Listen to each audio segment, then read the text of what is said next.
Climb Podcast. Very excited to have you here on this beautiful Tuesday afternoon. This very, very hot Tuesday afternoon. It's stinking hot right now. And in my office, the sun hits this window right here where I'm pointing right here for those that are watching. And it's basically a glass house in here. So it's probably about like almost 100 degrees humidity. And I got no, I need to put my fan in here. I've got no air conditioning. Anyway, what I want to talk to you about today is a really valuable lesson for coaches that if you ever have used or are using or are going to use an application for your program, right? So when someone goes to apply for your program, or if they book a call with you, sometimes you want to ask them some questions before, right, to know if they're qualified, which is it's a very handy thing to do.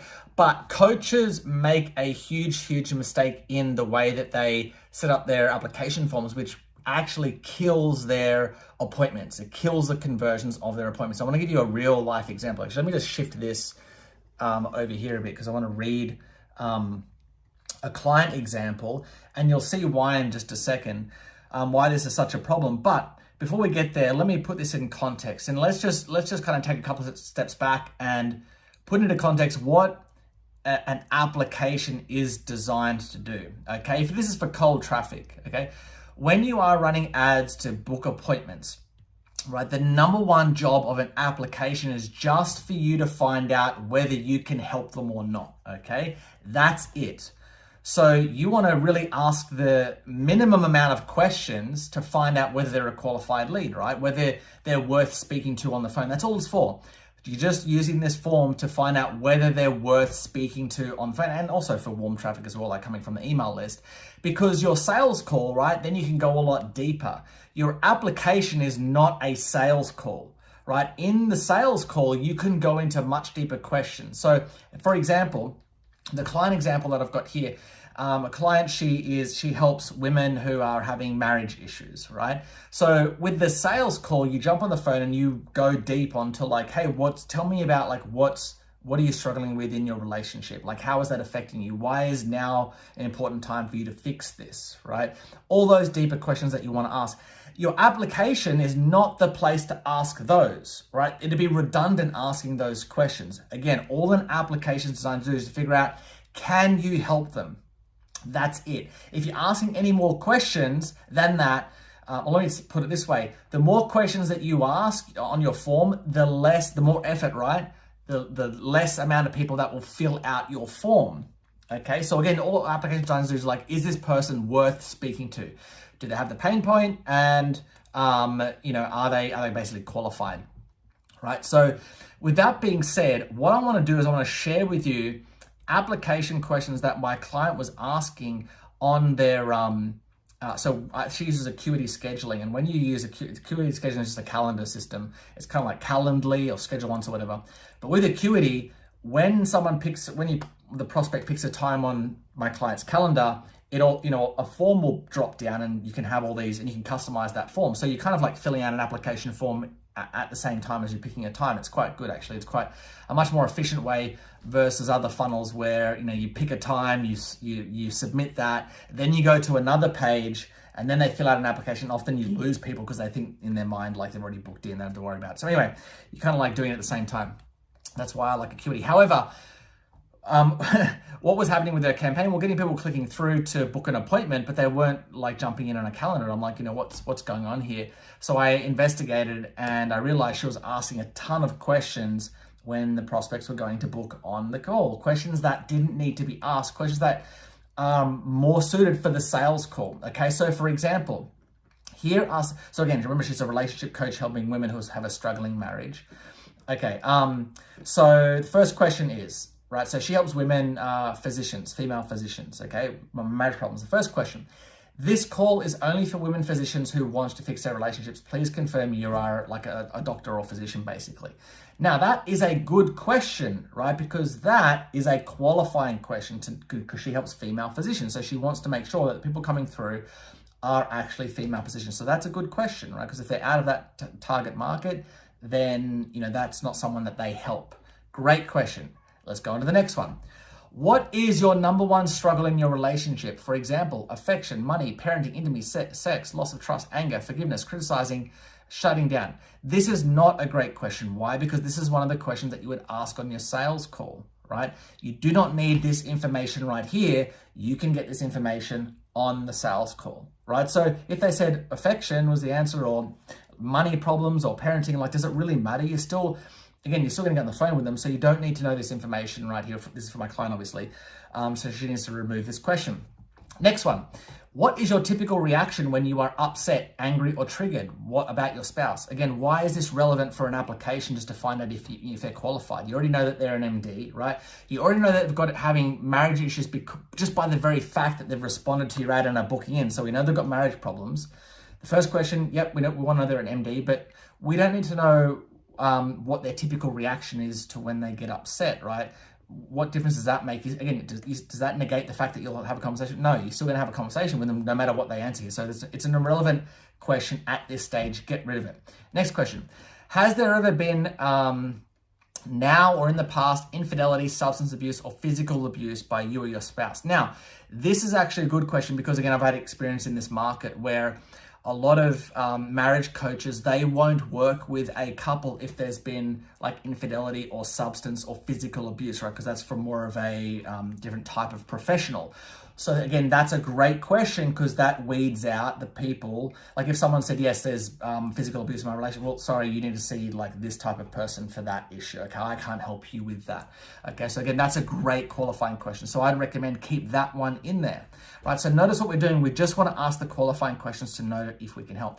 Next, do you have kids? If so, please share the number of kids. Again, like what difference does it make, like whether they have kids or not? Again, you can ask this question on the call if you need to. I don't think that's like they're having marriage issues, they want help. It's not relevant at this stage. Get rid of it. What have you tried so far to fix this issue? Again, not relevant. Asking what they've tried so far. Asking all these extra questions, just all this extra effort to get on the phone with you. Less and less people. Every extra, picture it this way, with every extra question that you ask, you're going to get less and less people booking in on your calendar. So you really want to ask yourself, is this a question I need to know to help me to know if I can actually help them, right?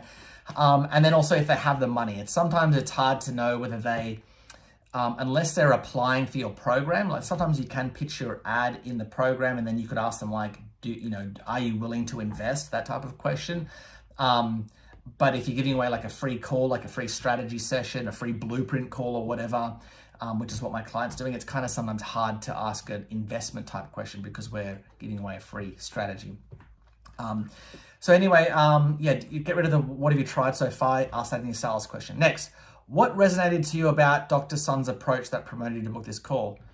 Doesn't matter. You can ask this on the question, right? It's a good question to ask, like in your sales call, like what was it that stood out that that made you book the call? Oh, it was this in my ad. Okay, cool. Then you may note that so that when you go to pitch them at the end of your sales call, you can explain how your program meets that thing that stood out to them, right?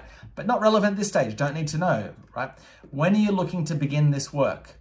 Okay, now this could be a good question. Like when, but here's the thing, just by the fact that they are, I'd get rid of it because just by the fact that they're booking a call says that, they're in enough pain to give up 45 minutes of their time, right? So if they're, and then people will always, this is one of those questions where like people will say what they think you want to hear or what they think is the right, what they think they, so again, this is why picking a really painful problem is important because if you just, and I always say this, right? If you listen to my podcast, picking a painful problem is what is going to motivate people to jump on the phone and invest now. So if you just start by picking a painful problem in the market, like a high ticket problem, then a question like when will you be looking to begin this work is kind of irrelevant because they want to start right now. They're in a lot of pain, right? So this is a redundant, irrelevant question. Next question. Dr. Sun's strategies are 90% effective versus 30 to 40% effective of couples counseling.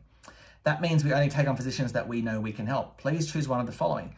I have the financial resources to invest in healing and it is important to me.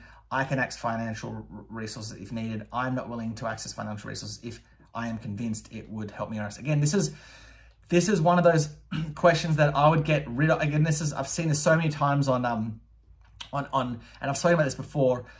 You want to ask the question of like, do you have the money to invest? right? Are you ready and willing and able to invest? And the problem with that question at this stage of the sales process is they don't know anything about your program.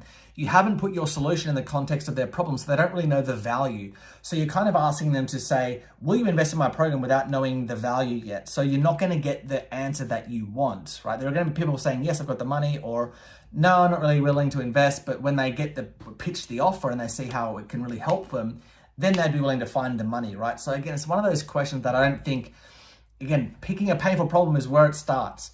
The other thing is she's targeting female physicians. They're going to have the money, so it's kind of irrelevant for this market as well.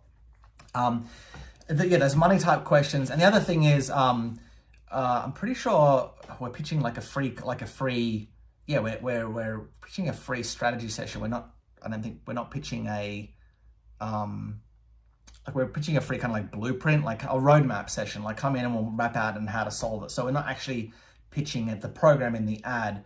So again, it's kind of a bit of it's kind of out of alignment with the actual ad because, the ad is, again, pitching a free blueprint. So they're like, wait, I thought I was getting a blueprint. Now you're asking me if I'm investing. It doesn't make sense. So also because of that, I would get rid of it. And you don't even need it anyway. Final question is, we have 70 to 80 women physicians contact us every month looking for help. As such, we want to be respectful of both your time and ours. Please type below, I promise to show up and be fully present so I can so I can get the maximum value during my call. So again, this might be one of those questions where maybe it makes 1% of difference. It's one of those calls where you want to get someone to type it in so that they're kind of committing and holding to their commitment. But at the end of the day, they don't really know you. So does this improve show up rate? I don't know. There's something that you could test, okay? Now, here's the thing. I have gotten rid of 80% of those questions. So the two that we left was, this call is for female physicians only. Please confirm you're a doctor. So that's the first question. The other one is, has there been any infidelity, substance or physical abuse, right? Yes or no. And then the rest you can get rid of. Maybe have the last question about getting them to, I promise to show up and be fully present. And I would probably say get fully present so I can get the maximum value out of my, and you'd have the offer there, right? Out of my relationship. It's called a breakthrough call. It's my relationship breakthrough call. Right. So if you're going to do that, get them to type that out.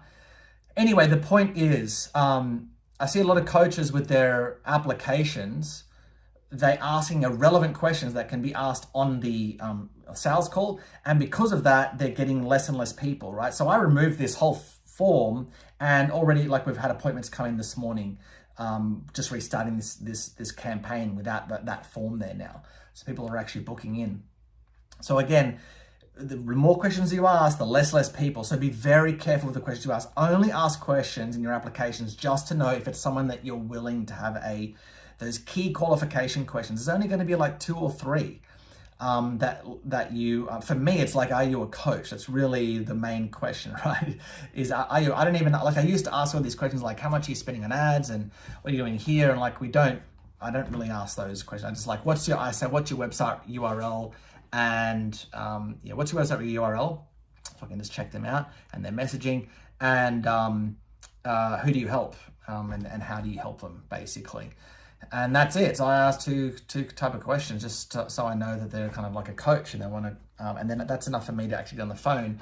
And then I have a couple of different offers that I can sell based on the how much money they have to invest.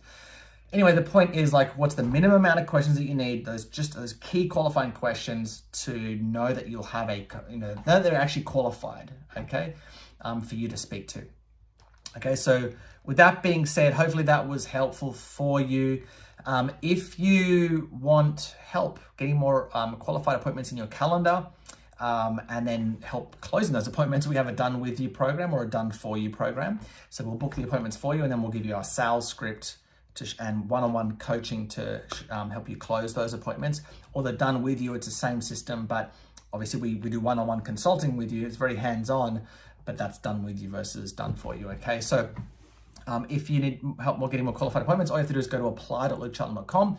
apply.lukecheldon.com. We'll have a quick chat to see if we can help in the first instance. And if we can, then we'll go ahead and map out a plan for you on how we're going to help book appointments in your calendar, either for you or with you. Okay, so go to apply.lukecheldon.com, and I will see you in the next episode.